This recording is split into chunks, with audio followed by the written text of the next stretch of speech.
UPDF troops in the Central African Republic begin their day with a routine parade at their tactical base in Obo village. Got embedded with the UPDF soldiers to their other tactical bases that were originally hideouts of the LRA Rebels. We arrived at Kocho, one of the bases that the LRA Rebel leader Joseph Kony'S is said to have once occupied.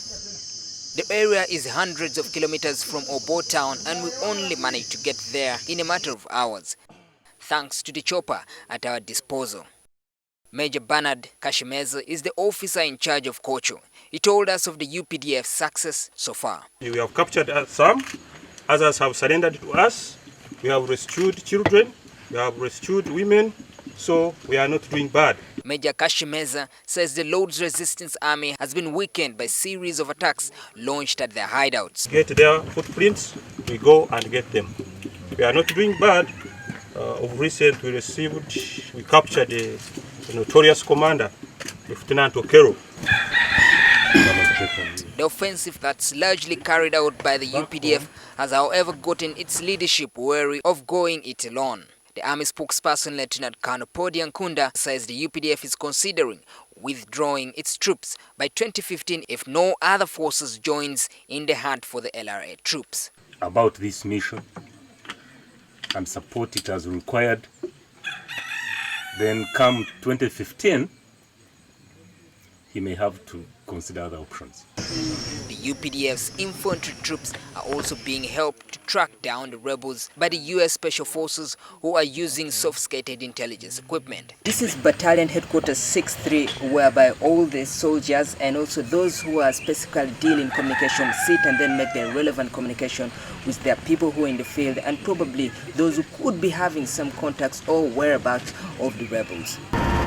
We then flew to another tactical base called Imbi, where we were received by lots of civilians who we suspected were drawn by the UPDF soldiers.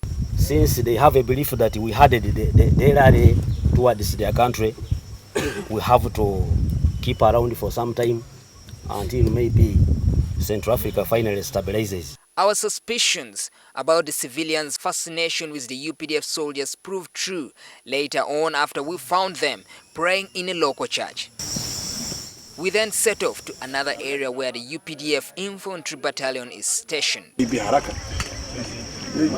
Many of the soldiers are now accustomed to these jungles after staying here for more than 2 months. They are regularly checked on by the head of the contingent, Colonel Michael Kabango. We then got to another area where the UPDF troops have been tracking Joseph Kony'S for the past couple of days. The force commander then led us down a trail that the LRA Rebels are said to use quite often. It wasn't easy moving in this dense forest. My camera got entwined in the tendrils of this jungle, which just showed how difficult it is tracking down the rebels.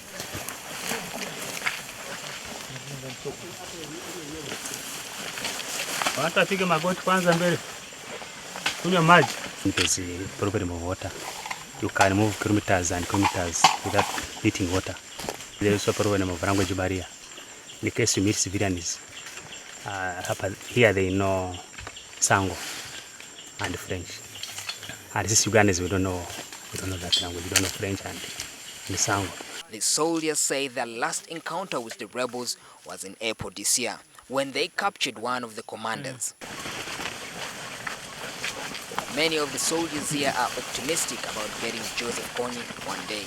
They are determined to put up a spirited fight to stop the senseless killings by the Tong, as the LRA Rebels are known here.